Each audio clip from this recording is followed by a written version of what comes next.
Welcome to Kanishka IAS సాధించడం మీ కళ అవుతే మీరు ఏం చదవాలి అన్న దాని గురించి మనం చర్చిద్దాం. ముఖ్యంగా మనకు సిలబస్ని అంతా పరిశీలించినప్పుడు అందులో మనం హిస్టరీని ఈరోజు చర్చిద్దాం. హిస్టరీలో ancient, medieval, modern, post independent అనే చాప్టర్స్ని మనం ప్రిలిమ్స్లోనే చదువుకోవాల్సి వస్తుంది. మెయిన్స్కి వచ్చే వరకు అడిషనల్గా మనం వరల్డ్ హిస్టరీ చూస్తాం. సో ప్రిలిమ్స్ అండ్ మెయిన్స్లో కంప్లీట్గా మనం ఆర్ట్ అండ్ కల్చర్ని కూడా చూస్తాం. సరే, ఇది 5 విభాగాలు 6 విభాగాలుగా ఉన్నప్పటికీ ఏం చదవాలి అని కనుక మీరు ఎవరైనా అడిగితే చాలా పుస్తకాలు చెప్తారు. ఏమి చదవద్దు అని మీకు తెలిస్తే మీకు ఐఏఎస్ వస్తుంది. ఆ ఏం చదవద్దు అన్నదాన్నే మనం ఈరోజు చూద్దాం. అందులోనే ఏం చదవాలన్నది మనకు తెలుస్తుంది. సో హిస్టరీ నుంచి ప్రతి సంవత్సరం మనకు ప్రిలిమ్స్లో ఒక 12 to 18 క్వశ్చన్స్ అనేవి వస్తాయి. అంటే ఈచ్ క్వశ్చన్ క్యారీ 2. మెయిన్స్లో కూడా మనకు 100 నుంచి 120 మార్క్స్ వరకు దాన్ని ప్రపోర్షనేట్గా ఉండే ఛాన్స్ ఉంటుంది. ఇదే కాక ఎథిక్స్ కావచ్చు, లేదా జనరల్ ఎస్సేలో కావచ్చు, లేకపోతే ఇంకా మిగతా టాపిక్స్లో కూడా ఇది ఇంటర్ రిలేటెడ్గా ఉంటుందని తెలుసు. సో ఏన్షియంట్ ఇండియాకి వచ్చే వరకు నేను సజెస్ట్ చేసే మంచి పుస్తకం ఏంటంటే అది R A Sharma, Ram Sharan Sharma, ancient history. దీన్ని ఓల్డ్ ఎన్సీఆర్టీ అని కూడా పిలుస్తాం. ఈ మధ్యకాలంలో మనకు ప్రైవేట్ పబ్లిషర్స్ కూడా దాన్ని పబ్లిష్ చేయడం అనేది జరిగింది. సో ఇందులో మనకు మొత్తం 29 చాప్టర్స్ ఎన్సీఆర్టీలో కనిపిస్తే అందులో మొదటి 4 టాపిక్స్ మనం చదవకపోయినా పర్వాలేదు, చదవద్దనే చెప్తాను. ఆ తర్వాత 5th చాప్టర్ నుంచి కనుక మీరు తీసుకుంటే ప్రధానంగా మీకు స్టోన్ ఏజ్తో ప్రారంభమవుతుంది. ఆ బుక్ ఏంటంటే ఇది మీ బుక్. ఈ బుక్లో మొత్తం 29 చాప్టర్స్ ఉన్నాయని నేను చెప్పాను. అందులో మొదటి 4 చాప్టర్స్ అంటే జాగ్రఫికల్ సెట్టింగ్ వరకు మనకు అవసరం ఉండదు. సో 5th చాప్టర్ వచ్చే వరకు మీకు స్టోన్ ఏజ్, తర్వాత chalcolithic farming cultures, then Harappa civilization. So మన సిలబస్ కూడా చూస్తే ప్రీ హిస్టారిక్లో స్టోన్ ఏజ్, తర్వాత ఈ యొక్క ఇండస్ వ్యాలీ సివిలైజేషన్ అనుకోండి, Vedic culture, religious movements, foreign invasions, తర్వాత మన దగ్గర మహాజనపదాస్, మౌర్యాస్, ఆ తర్వాత కాలంలో మీరు చూస్తే డార్క్ ఏజ్ అని కొందరు పిలుస్తారు, కొందరు మర్కెంటైల్ ఎరా అని పిలుస్తాం. సరే, దానికి సంబంధించిన విషయాలన్నిటి మనం తర్వాత చూడొచ్చు. అదే సందర్భంలో మనకు కొన్ని ఫారిన్ రూలర్స్ కూడా ఇండియాలో రూల్ చేయడం జరిగింది. వాళ్ళు ఫారిన్ ట్రైబ్స్ అని మనం చెప్పుకోవచ్చు. షకాస్ కావచ్చు, కుషానాస్ ఎక్సెట్రా ఏది వచ్చిన వాళ్ళు. ఆ తర్వాత మనకు గుప్తా ఎరా, దాని తర్వాత కనుక మనం తీసుకుంటే ఈ యొక్క హర్షవర్ధనతో పాటు మిగతా టాపిక్స్ ఈ యొక్క పల్లవ, చాళుక్య. సో దానికంటే ముందు మనం సంగమన దాన్ని చూస్తే దాదాపుగా ఏన్షియంట్ అవుతుంది. అయితే ఈ బుక్లో ఉన్న ప్రత్యేకత ఏంటంటే ఆ టాపిక్స్ని మీకు కవర్ చేస్తూనే ఒక మంచి టాపిక్స్ ఇక్కడ ఉన్నది ఒకటి ఏంటంటే మీరు 25th చాప్టర్ కనుక తీసుకుంటే ఇందులో డెవలప్మెంట్స్ ఇన్ ఫిలాసఫీ అనేది ఉంది. నిజానికి ఎవ్రీ ఇయర్ ఒక క్వశ్చన్ అనేది మనకు దీని మీద కనిపిస్తుంది.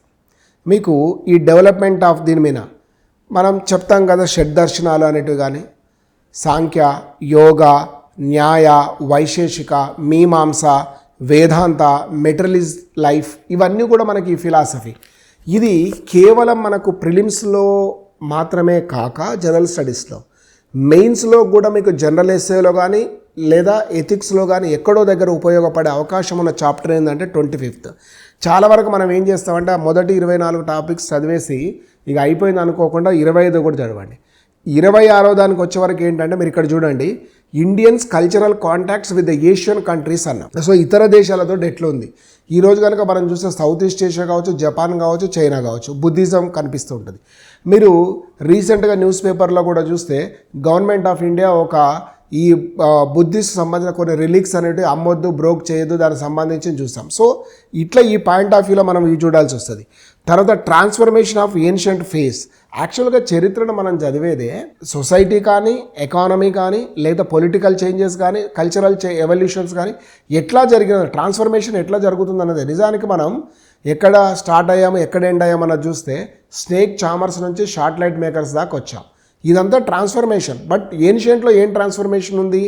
వాడు గుహలలో నివసించిన వాడు ఏకంగా ఎక్కడి దాకా వచ్చాడంటే ఆర్యభట్ట టైంకి వచ్చే వరకు వాళ్ళకు సన్ అండ్ ఎర్త్ డిస్టెన్స్ కూడా తెలిసిపోయింది.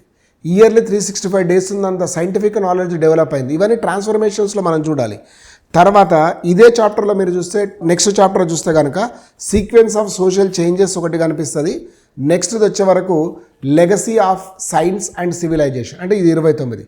మీరు చూడండి, మొత్తానికి మీరు మొదటగా చదివిన 24 చాప్టర్స్లో మొదటి 4 వదిలేస్తే 20 చాప్టర్లు పొలిటికల్ హిస్టరీ, ఎకనామిక్ హిస్టరీకి ఎంత ఇంపార్టెన్స్ ఇస్తాయో, తర్వాత 25 నుంచి 29 వరకు 4 chapters very crucial for hour exam point of view.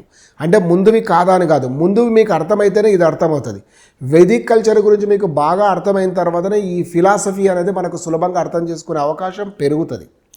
మీకు ట్రాన్స్ఫర్మేషన్స్ అన్నీ కూడా తెలవాలంటే వర్టికల్గా సొసైటీని చూడాలి. హరప్పా నుంచి హర్షవర్ధన వరకు చూసిందే మళ్ళీ ఒక చాప్టర్గా పెట్టాడు.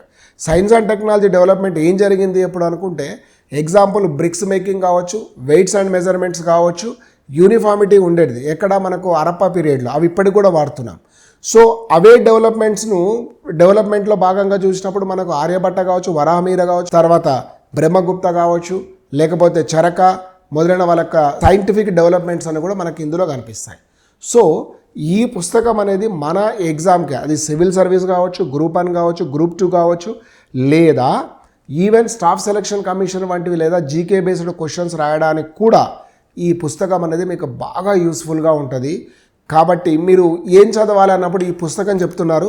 నేను ఈ పుస్తకంలో ఏం చదవకూడదు అని చెప్పి ఏం చదవాలి అని మాత్రం చెప్పగలిగాను. ఇది మీకు ఖచ్చితంగా ఉపయోగపడుతుందని నేను భావిస్తున్నాను. ఇదే సిరీస్లో భాగంగా మనం మెడివల్ ఇండియా, మోడర్న్, మిగతావి కూడా చేద్దాం. మిగతా కన్సర్న్ సబ్జెక్టు సంబంధించిన ఫ్యాకల్టీ ఆయా ఎకానమీ కానీ, సైన్స్ అండ్ టెక్నాలజీ కానీ, లేకపోతే పాలిటీ, జోగ్రఫీకి సంబంధించినవి కూడా మీకు సిరీస్లో భాగంగా వస్తాయి. Thank you all. Will meet in another video.